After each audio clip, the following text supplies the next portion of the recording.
Hello and welcome back to the Build Propulsion Lab here at JCON. We're on day 3, or is it day 4? The last day of the conference. And I'm here with François. So welcome, François. Yeah, thanks a lot. Why don't you introduce yourself to the crowd? Sure, thanks a lot. So I'm François Martin, and I'm a full-stack software engineer working at Terracon, and I live in Switzerland. And I'm also a member of the Swiss testing board, where I also help advanced testing a little bit. And in the ISTQB, I'm in the advanced and expert level working group. Yeah, I think that's pretty much it. Awesome. So we're going to talk a little bit about flaky tests today. So we're going to cheat a little bit because François and I actually gave a talk together here at JCON about flaky tests, but I'll try to play a little more innocent than normal. Oh, okay. So you haven't been there. I wasn't at the talk. We'll just pretend he gave the talk by himself. No, I just gave it myself. We'll just have a fun conversation. Yeah. Yeah. Sure. So why don't we start off? Some people are a little confused what a flaky test is, or maybe that term. So why don't you start off there, and then we'll go. Sure. I think most people they might not know that it's called a flaky test, but I'm sure most of you have experienced the flaky test before. It's essentially just if you have a test that you run and it, for example, passes, and then suddenly you run it again, you didn't make any changes, it fails. Or usually how it happens is that, for example, locally it passes, you push it to CI, and then maybe it fails. And maybe then you just click the rerun button, then it runs again, and then it might pass. And in this case, you have a flaky test. So if a test that you run multiple times without making any changes will both result in a test passing and a test failing at the same time. I just hit the retry button. What's the problem with that? Yeah, well, that's a good question, actually. That's the first thing I hear. He's referring kind of to the fact that what you can do in this situation is you can add like a flag that says, if the test fails, then just retry it, for example, 3 times. And this kind of solves the flakiness, right? I mean, if solves means that, maybe you won't see them anymore, hopefully, if those 3 retries is enough. But yeah, the problem is you don't really get rid of them at all. In the end, you just waste a lot of time that you need when you run the tests because the tests are still failing.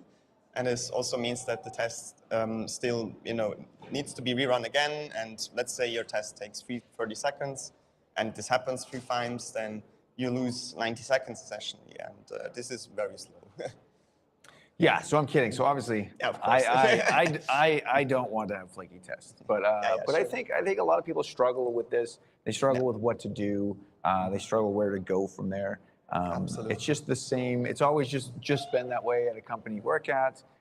So it may not even be a problem that you have that you're aware of. Absolutely, and I still think it is a good strategy to use in the meantime. For example, if you have a code base where you do have flaky tests. I mean, of course, it's not acceptable to have to rerun the tests manually all the time. I wouldn't want to force this on you. But just keep in mind, if you use this, don't forget about the flaky tests that you have. Try to actively still work on them. And I think like as a patch in the meantime, it's fine. But then, as soon as you got rid of the flaky tests, try to mitigate them in the long term so you don't need this flag anymore. What's the worst case you've seen of a flaky build or flaky test? Oh, that's a good question. Actually, that's also an example I mentioned in the talk. So if you're interested, by the way, you can look at the recording as soon as it's uploaded to JCON, I think. That's a pretty good one. I worked at a company where we had an update to the Cypress version that we were using. And then suddenly, the tests were already somewhat flaky before, but it was not that bad. It only happened occasionally, and it was fine. And suddenly after the update, it was so bad that the thing was that we had to, in some instances even retry the tests 8 times. And let's say a normal number was maybe 5 or 6. Let's say normal after the version of update, of course. We had to rerun the tests maybe 6 to 8 times usually. And this already sounds bad, but when I tell you that the tests took 1 hour to complete, this really starts to take a different dimension, right? So you can imagine, we had to run the tests for 8 hours. I just was constantly clicking on the repeat button, on the retry button on CI to have them retry. And you know, it was really difficult to merge changes this way, which was a huge pain because I was not the only developer, of course. We had other developers that were working on the code base at the same time. And we were only allowed to merge the code if it, you know, if it was rebased up to the latest state of the main branch. And this led to this being an excruciating problem because you can imagine if somebody else merged something in and then you need to rebase your changes and then you need to do those 5 to 8 retries again. Yeah, it could take you up to a week to merge a code change, which was very painful. That sounds extremely painful. I've had some pretty flaky cases, but never to this extreme. You can be lucky about that, definitely. And I hope nobody of you has this problem either. Yeah. So what did you ultimately do in this case to fix the issue? So what we did was actually we did enable the retry option at first, just to make it easier. But still, this required tests to run for a very long time. But what we did was, we never really got the management buy-in to spend a significant time to fix the flaky tests. So in a way, even though it was a huge pain, let's say the good thing about this was we were not really allowed to change back the version due to security reasons. And this, kind of forced management to leave us time so that we could fix all of the flaky tests. So it kind of, has a good side of the story in the end. Because we were, spending a lot of time, with multiple developers and really focusing on getting those flaky tests fixed. And eventually we got it down to a degree that was, acceptable again as it was before. Well, that's good. At least you got through the big part of the hurdle, right? Yeah, absolutely. So awesome. All right. So you have flaky tests. You have them figured out. What other types of problems do developers run into along these lines? You mean during just day-to-day development? Yes, during day-to-day development.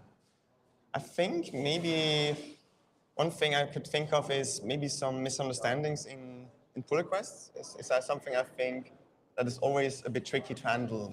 I mean, especially if you are working in a fully remote environment. I used to work at a project which was fully remote, and I found that particularly challenging because if you are able to, when you are on site, to simply walk over to the person and then talk to them in person and tell them, this is my feedback.